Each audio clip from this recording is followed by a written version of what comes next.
everybody. Welcome to another episode of Dayton Drama Queens. I'm Josh Stucky. I'm Philip Drennen. And I think we are like at episode 12 or 13 already. Our first season did very well. We're doing very well. We appreciate all of you guys that are sticking with us. Yeah, thanks for watching and listening to our dulcet tones. Yes, and it's great because Dayton has been getting a lot of, free press, basically, for all the arts and entertainment. Speaking of fabulous people in Dayton, Ohio, we have with us today Gina Minyard, who is here to talk to us a little bit about the Magnolia Theater and just about anything else we can think of. We welcome you. Yay! Yes, thanks for coming. Good Thank to you see for having me. Now, where are you from? Where'd you get started? How did your whole life begin with the arts? Okay, well, I was born. I was born in Indiana. I'm a Hoosier. Okay. I actually didn't know that. Okay. Yes. And my father worked for International Harvester. He was an engineer. You're kidding. My grandpa was International Harvester. Yeah. So I say that in the Midwest because people are like, there's always a connection. Yeah, it's true. So when that started to go out of business, we moved to Iowa, and then we moved to South Carolina. And I usually say that that's where I'm from, Greenville, South Carolina. Okay. He worked for Michelin for years, and that's where their North American headquarters are. So that's where we moved, and I stayed there until I graduated from high school, and then I went to college at Mars Hill College, which is now Mars Hill University. Okay. It's a small liberal arts college in North Carolina, just above Asheville. Okay. And I majored in musical theater. Oh, wow. Yeah. So was any of your family members in musical theater, or you just kind of like got the bug? Or? My mom is a teacher, and she taught music for a long time. We were definitely a musical family. Okay. So I was encouraged at a young age to play the piano and sing in the choir at church and do all those kinds of things. But I wasn't really a theater kid per se. Yeah. There weren't tons of opportunities to do that where I was. So I spent a lot of time swimming. That was my thing. Okay. So my early career aspirations were to be a marine biologist, but specifically because I wanted to be in the dolphin show at SeaWorld. Oh, wow. So there was a performer vibe there. It's true, Philip. I could do that. But I shortly realized somewhere in high school that meant I had to be good at science. And wah wah. I know all those dreams when we were kids about being an astronaut or a marine biologist. It's like, wait, I have to go to school for how long? Right. I'll just sing and dance. Yeah. So I think my career aspirations really shifted because I got the opportunity in Greenville to go to a school called the Fine Arts Center. And we would know that now as a magnet school. But back in the Stone Ages when I was in high school, they used this as like a half-day school. So you auditioned to go there, and then the district bussed you there for half a day. So I auditioned because I had been in the choir and really enjoyed singing, and I auditioned for the vocal program and got in. And while I was in that program, the man who ran that program, his name was Michael Rice, a mentor and a friend, and he passed away a couple of years ago, but he was like, you are a theater performer. Oh, wow. That's awesome. And he was like, there's a theater department down the hallway. He was like, you're going to go audition. And so that's kind of where it all got kicked off, like very late, like my senior year of high school. Okay. Yeah. Same with me. I can totally relate. You kind of need that person to hold your hand or guide you for this world that you don't know anything about really yet. Yeah, it is. I don't know. I reflect on that now a lot as an adult, like how teachers and mentors can have such a huge influence on your life. Absolutely. And I think about that a lot now when I am in that position. For sure. How did you, what brought you here? How did you end up in Dayton, Ohio, of all places? We ended up here. My husband got a job at Victoria Theater Association, which is now known as Dayton Live. Yes. So my husband, Gary, is a theater person as well. So great guy. Everybody loves Gary. Yeah, we love Gary. And we, there's a lot of theater talked about at our house, but I wouldn't have it any other way. Yeah. I wouldn't want to be married to a non-theater person. Yeah. So I love him, and I love our life together. And he was a artistic director in Pennsylvania, and they decided to let go of his position. They cut that position, and so he was unemployed for a while, which was just really hard, you know, when you're Yeah. adulting and For yeah, sure. we just bought a house. And the arts are not an easy thing to maintain a job. It's difficult. So, yeah, it was just such a kind of a cool coincidence, and he just knew that this was where he needed to come. And I don't know, I had some hesitations at first. I was like, what is this all about? I don't know if this is a place where I can thrive as an artist, but I can say now, I love Dayton. Yeah. I do. And sometimes it's hard for me to explain, Oh, I get it. but I just love it. I do too. There's an energy that you Yeah. cannot. It's a figure vibe. out. It's a thing. It's the people. Yes. There's a I little don't know. grit I to it love all. downtown. I'm so pro downtown. When people are like hating on downtown, I'm like, no, Yeah, because sounds I great. just love it. Yeah. And well, I love our life here. That's awesome. Yeah. Tell us a little bit about Magnolia. Yeah, so you were in Pennsylvania when you started the company, right? That's I didn't correct. realize that. Yes. Okay. Yeah. So we were living in Bethlehem, Pennsylvania, which is like right on the edge of Pennsylvania and New Jersey. And I was, you know, taking the bus in and auditioning in New York. And I booked a long-term contract in Philadelphia and did a show there for about 8.5 months. I don't know. I wish that I could really like recall the exact moment. Okay. But it's like a culmination of things, right? It's like time, Yeah. getting older, Yes. moving, I don't know, wanting something else. But I was wanting more autonomy over my career. Like, you know, for 20 years, somebody else was deciding the art that I got to make. Oh yeah. Yeah. I get it.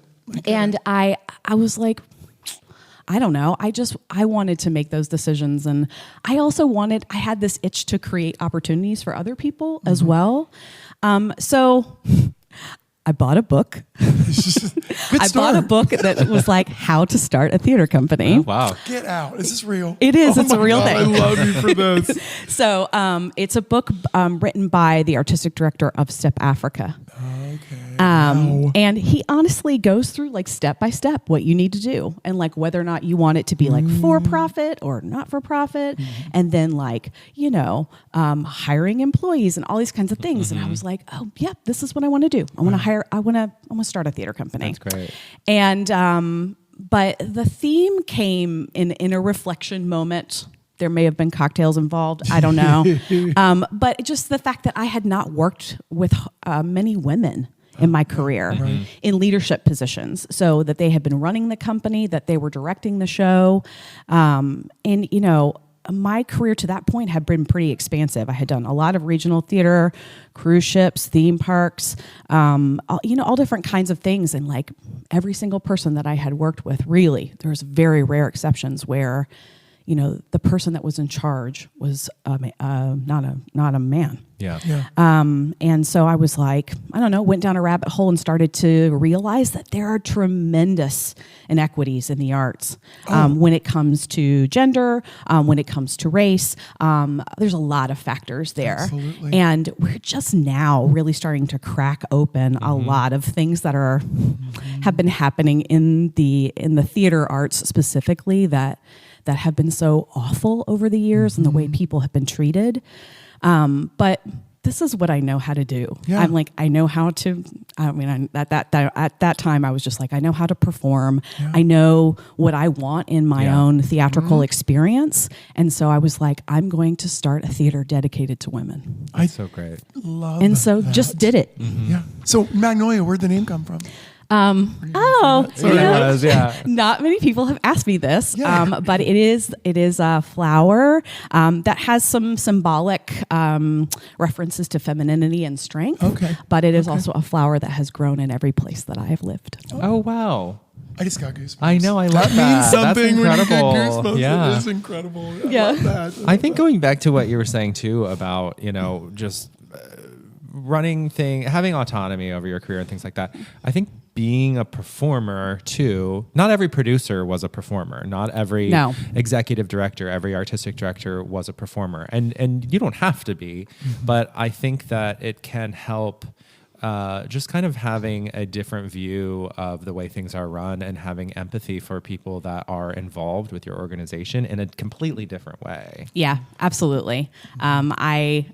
I think that it is a positive way to inform the way that I'm choosing to lead and lead the company and steer the direction of the company is because of my experience. Yeah. Yeah. Absolutely. Yeah. So the time when, baby Gina is like going out and starting her career, we all have those contracts where, some feel like they've just changed your life and like this was amazing. I took a step in my acting or whatever it is. And some that you look back and you're like, I cannot believe that I did that. Can you tell us maybe one of both, one that just like really stuck with you and then one that you're just look back and you're like, how did we get here? Yeah. Oh man. I'll do the good one first. I think that so I lived for about 6 years in Dallas. Oh, okay. And Dallas has a really great theater scene. And so it was a great opportunity for me as I was a non-union performer being there, of just gaining experience and just auditioning for everything. And a lot of the shows that I did there, I had such a good experience. One that started out badly with my audition for Bat Boy, I went over to the pianist and I said, I started to go through my song and I turned the page and I said, and then we're going to, he goes, if you get that far. Oh my. Whoa. I was like, okay. Oh. Wow. But I got cast in the show and had such a good time. It was Good. so fun. That is such a fun show. I love that part. Just like, but it was a really good, what made it great though was the rehearsal process. I'm not really sure. I don't know if the show was great. I never saw it. I was in it. But, I like the rehearsal process was just so much fun. Yeah. We had a lot of just like moments to be really creative and try things. It was a longer rehearsal process, which is a luxury that is just not afforded to many people anymore. Yeah. So that was great. That's cool. And also, I did the last 5 years in Dallas, and I was the understudy, but I was guaranteed to go on. Okay. Another experience that was just really, really wonderful for me. I had never been an understudy before. I didn't know what that felt like being ready to go on at any time. And then getting the opportunity to go on. It was with a newer theater company that was just really starting to get their feet under them. And the guy that directed that show, Rene Moreno, he has also passed away, but he was like a legend in Dallas. Just somebody that like everybody wanted to work with. He just led with so much kindness. That show is sad. It's a very, very sad show. And lots of emotions are coming into play there. And he had a nice way of just being able to, just massage that and let that all happen very organically. Yeah, that's great. So those were two really, most of the things that I did in Dallas, I really had a great time. Let's see.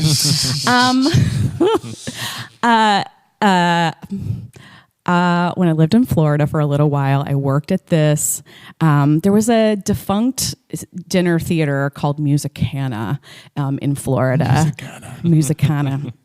They had a couple of locations and they just started closing in the 90s. The 90s was like a time where like all of the dinner theaters in Florida seemed to kind of shut their doors. Oh, okay. It was kind of going out of style. Yeah. It was kind of part of that Kenley Players circuit, right? Where they were kind of doing. Which was so huge in Dayton. Yes. And there was that company down there. It was like Apple something. And they would Golden Apple? Maybe. They would like perform at like a few different, it was like a mini tour almost kind of thing. Yeah, so they were closing the doors on those, but those places, the people that worked at those places still existed. Oh yeah, and they had all of the stuff, right? They had all of the scores of these reviews and things that somebody already put together and ready to go. Yeah. So the pianist, actually he was the drummer. He had the scores, so he like put out a call and was like, "Hey, we're gonna do this at an old club." So I auditioned. I got in. The guy that was the music director got arrested halfway through for gambling with the theater's money on like phone gambling. Oh, God. Then had the nerve to like call all of us from jail to ask to give a character witness statement. Oh my gosh. And the show was just the show was just barely hanging on. We had 12 to 15 people there most of the performances. Oh my gosh. We had to cocktail and bus and perform, then cocktail bus perform again. Oh. And they couldn't afford like real liquor, so they had like a bargain basement random liquors. I want to work there. I know. It was the worst, but you know, it was a lot of trauma bonding. Yeah, I know. Those are some of my really good friends that I have still. Even like Dana, Gina and I went to Columbus. We like to go see Short North shows, okay. We see all the Dayton shows, but expand our horizons. Yeah. And met a girlfriend of mine that I hadn't seen in about 20 years, and we trauma bonded over a terrible summer stock experience. But you really like, there's something about being with other theater people, other performers, other just entertainment people. When you're in a room together, you're just able to... Yeah. And then it kind of gives you this double check, right? So now in my life, sometimes, we joked on some other terrible contracts about good enough syndrome, where it's just like, that's good enough. Yeah.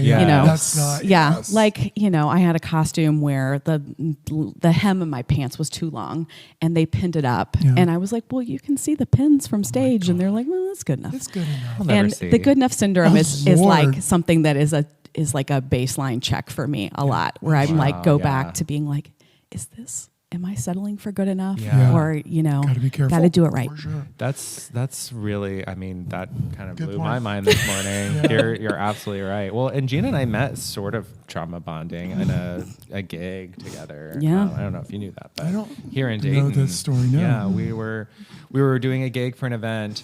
And it was right after the height of COVID. I mean, who knows what the height of COVID means anymore, but it was definitely during the time. And it was probably both of our first sort of like forays into like being, performing at an event since the world had shut down.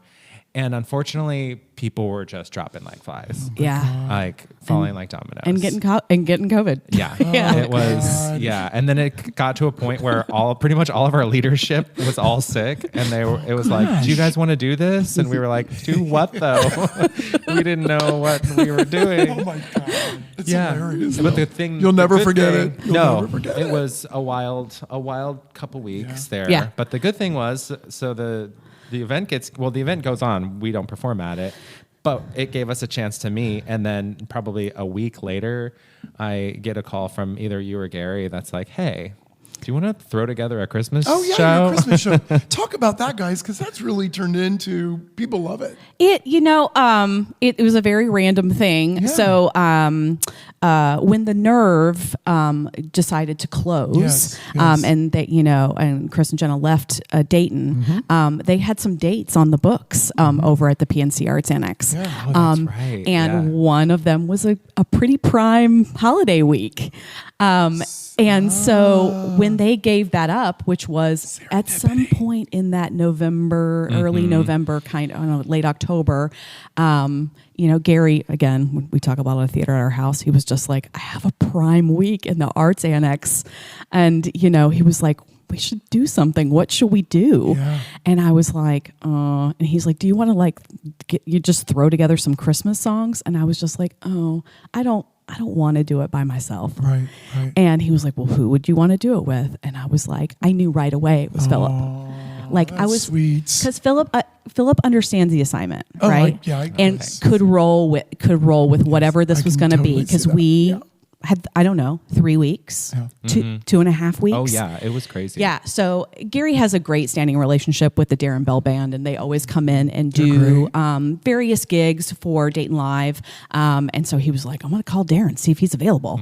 And he just happened to be available. I mean, he has commitments with DC, but he just happened to be able to, and I don't know, by some, theater magic. It really was magic. Yeah. It just came together, and we just did our 4th year.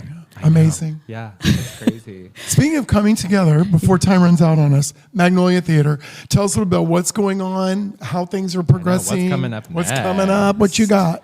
It has been such a cool ride here these past couple of years, because this post-pandemic era kind of steered me towards us becoming a nonprofit. Okay. Because we were self-producing. I mean, Gary and I were just paying for everything for years. Yeah. And so becoming a nonprofit has kind of opened us up to this new world of possibilities, but kind of put us on this track of being consistently producing. Right. So yeah, this year has been a great season. Yeah. We decided to focus on the woman's voice in democracy Yes. and what that means. Perfect timing. Yes. What does that mean? Yeah. How can we use it? Can we use it for good? Is it really out there? Is it being listened to? Just asking a lot of questions. And so our answer was to produce What the Constitution Means to Me in the fall, which was Heidi Schreck's Pulitzer Prize winning play. Yeah. And then in the spring to produce an all-female Julius Caesar.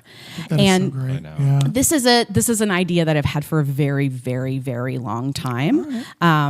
Just thinking about the ideas and themes of Julius Caesar, and I'm not really interested in like the gender bent idea. Like I really am interested in it coming from a woman's perspective. Okay, yeah. And so these motivations all change in Julius Caesar, right? The ideas of loyalty, how women treat each other when they are in positions of leadership, when they have different styles of leadership, what drives women to make new choices, including violence. Yeah.